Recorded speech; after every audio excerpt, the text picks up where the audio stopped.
So I was born into an intergenerational satanic family. Both of my parents were Catholic, went to Catholic schools. Um, Dad was educated by the Jesuits, who we all know are very involved in all this. So that was my beginning and how I got connected.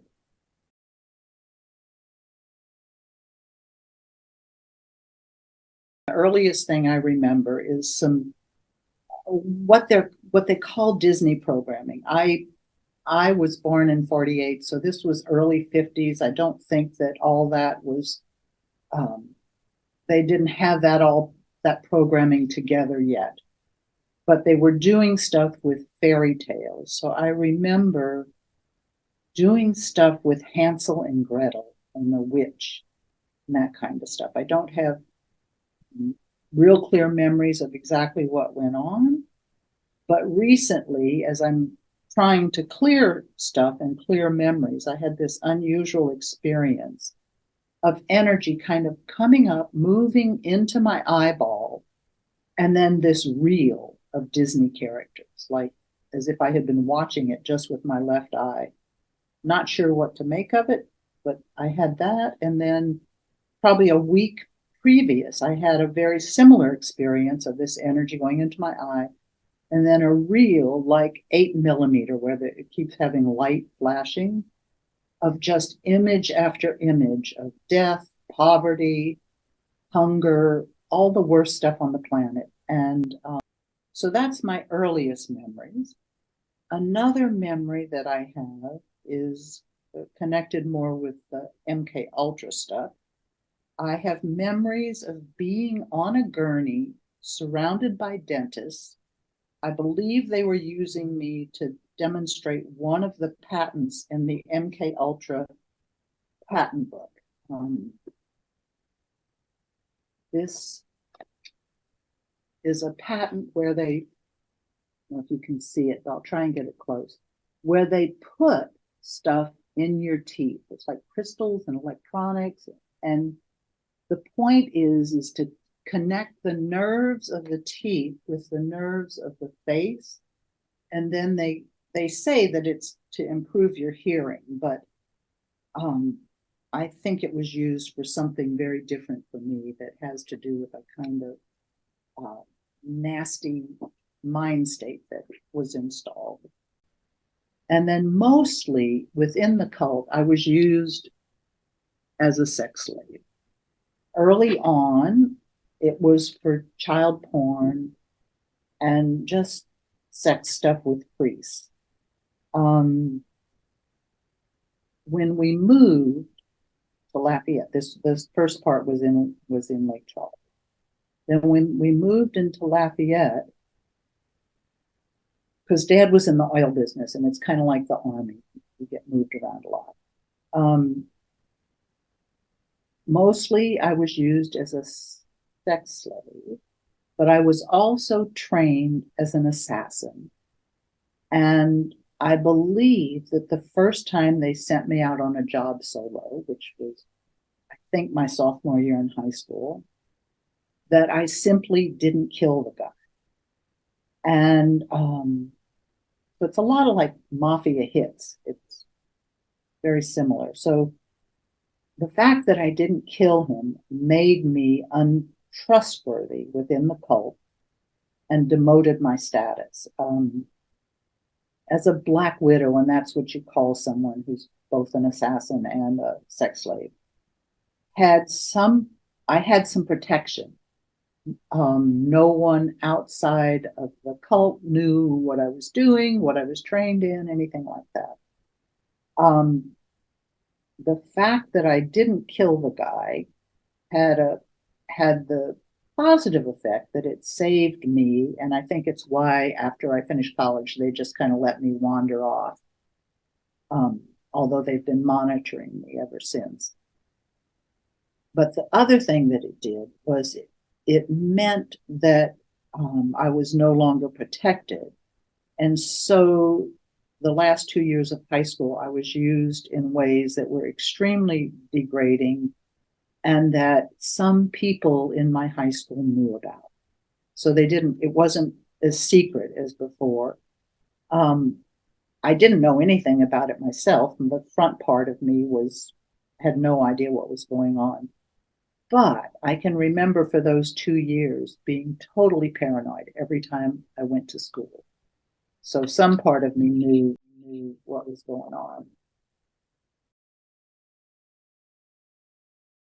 My father worked for Shell Oil, and we lived in Cajun country.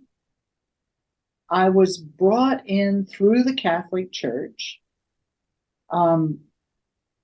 I can remember sexual encounters with priests in a rectory when I was young. When we moved to Lafayette, we were living in Lake Charles for those memories. When we moved to Lafayette, my father would take me to 11 o'clock mass by himself. Mom took the rest of the children, which was 5, to mass by herself earlier. And after mass, my father would escort me to the sacristy, where I would do sexual stuff with the priest. So that was kind of stuff that was peripheral. My main role was to help bring an oil center to Lafayette in the 60s. For a while, I would go with my father on Sundays to what is now the Alumni Center on campus. At the time, it belonged to the man heading up the organizing of the oil center, and it had a huge bamboo hedge around it, so you couldn't see what was going on in the yard. When I got there, I would go into the pool, and men lounging on the side would jump in and have sex with me. They were movers and shakers in the city who were being pulled in to help create the oil center. I would go inside the house, where I had a bizarre sexual encounter with the bishop, who would show up every Sunday. I won't go into the details, but just give an idea. The man heading up the project was Jewish, and he found the clergy's attitude to sex very strange. They have to turn it into a morality play where they are punishing me for being evil. Never mind that they had created this altar and programmed it to do what it did. There are many ways. I will give a couple of examples. The way I find the most egregious is by convincing children that they will hurt or kill someone they love if they don't comply. So the example, one of the examples I have is that in 2nd grade, I had a friend named Bobby. We were both very smart and loved math. We were in a split 2nd, 3rd grade class. So when the teacher was focused on the 3rd graders, we'd just chat and do math and challenge each other. It was a lot of fun, and very focused. And one day, Bobby came to school with 2 broken legs in a wheelchair. And then after that, I never saw him again. And I believe that I was forced to at least witness him being hurt, or possibly be part of hurting him. I'm not sure, but this and some other examples like this have created this thing in me where if somebody tells me that they love me, or they want me to kind of just show them that I love them or whatever, that I just freeze. It's like there's a fear that they're going to get hurt if I demonstrably love them. Okay, another way that they do this is through creating altars, and they tend to choose people for their intelligence, and not so much because they want to use their intelligence, but because people with higher IQs tend to split cleanly rather than just break and not be useful at all. So they make good altars. So the way that they create the altars is to bring you to the point where you either die or split off. So it's usually horrendous experiences. You split off an altar to handle that trauma. In my case, this happened with a terrifying, suffocating oral sexual experience at around age 6.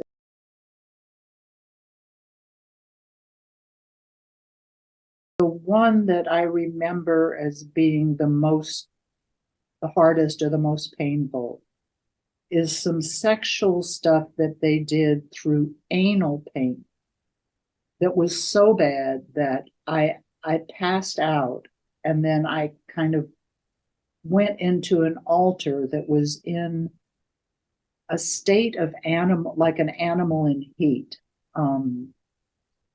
It's embarrassing to talk about, but it was horrendous to remember.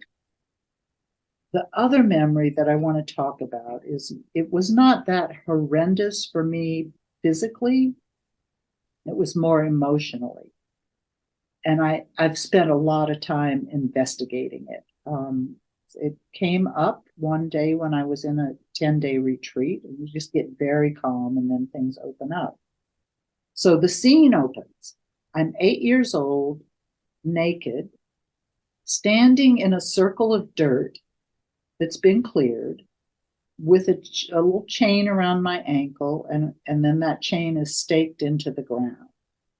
And this is, I'm not in any discomfort. This is simply theater for the satanic stuff, setting the stage. It's in the country after dark. I hear chanting in the distance and see a group of people in robes walking up the road chanting, "Son of Satan, kill the baby. Son of Satan, kill the baby." And this just repeats and repeats. Leading this group is a Monsignor and a priest, and they have a baby with them. The procession stops at an altar out in the forest, and the Monsignor sacrifices the baby. The priest, who is the baby's father, is in shock. I guess I need to explain a little bit about what I figured out. He had gone to World War II, and before that he had had a lot of girlfriends.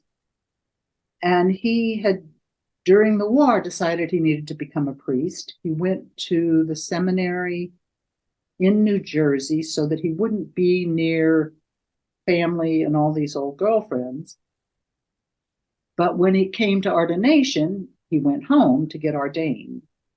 And it sounds like he had just one last fling with a girlfriend who got pregnant. So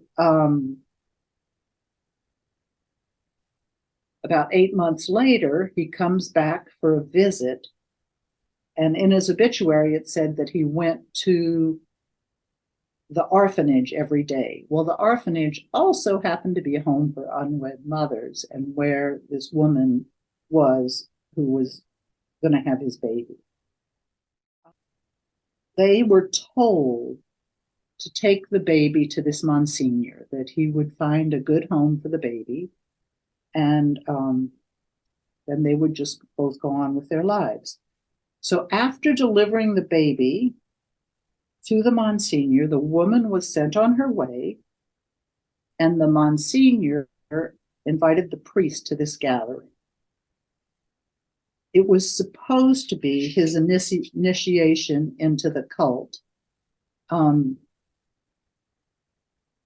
I have to find that place. It was supposed to be his initiation into the cult. And I was there as the reward. When you join the cult, this is what you get. You get sex with children. He and I went into a bedroom in the house connected to the property. The others, mostly priests and nuns, had a party, drinking and dancing in another part of the house. The priest that I was with was actually a very decent human being. He was in shock at his child being killed and was disgusted at the thought of having sex with a child, me. He was laying on a sofa in shock. I was just standing there kind of doing what I could to comfort him. And after a while, I felt from his toes a huge no come up. Just like, I don't care what it costs me. I am not going to stay here. And he left. And he knew, and I knew, that he was probably signing his own death warrant by doing that. You don't walk away from what he had just seen. I did a lot of research at the chancery for the diocese when I was older, when I was in my 40s. My mother had worked there, and the receptionist was happy to help me find this priest I was looking for, who had died, and I gave her a couple of years where I thought he had died. She let me go through a big bound copy of the Catholic registers from those years, and I found his obituary. After I found the picture and the obituary of this priest, I just kept turning the pages to see what else was there. And in a couple of pages, I found an article about a Monsignor who had died in a fire in New Jersey at the same time this guy died of a supposed heart attack. I am pretty sure that this Monsignor was the mentor for the priest, and that he had gone back to New Jersey and had talked to him about what had happened. And the cult had to kill them both to stop the information.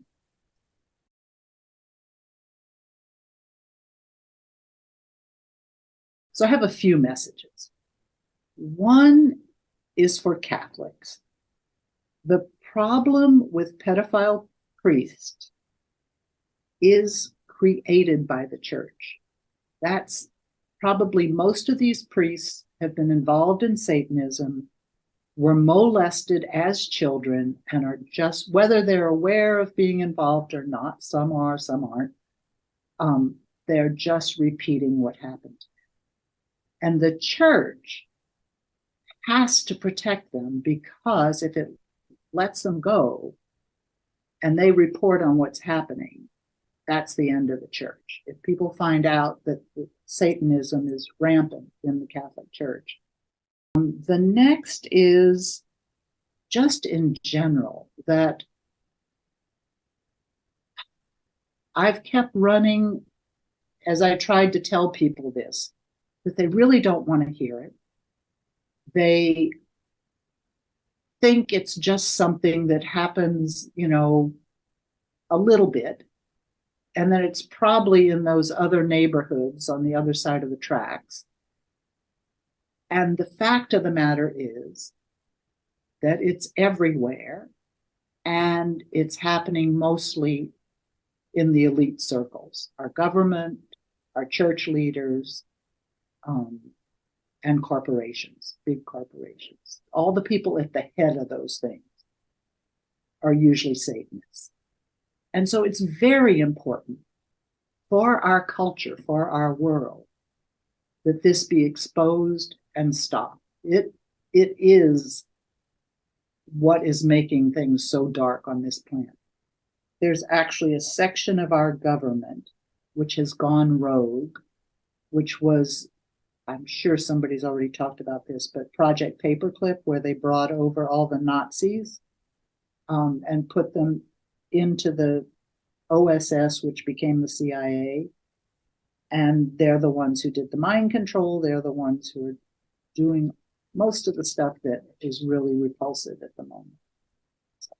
And then the last thing is, I don't know if I showed you this book, but this is a compilation of all the patents that MK Ultra created. It's, I've done trauma work on all the traumas that I remember, and it cleared a lot of stuff, but there was still stuff left, and it's from these patents. And so it's possible to clear them. Just want to let survivors know that.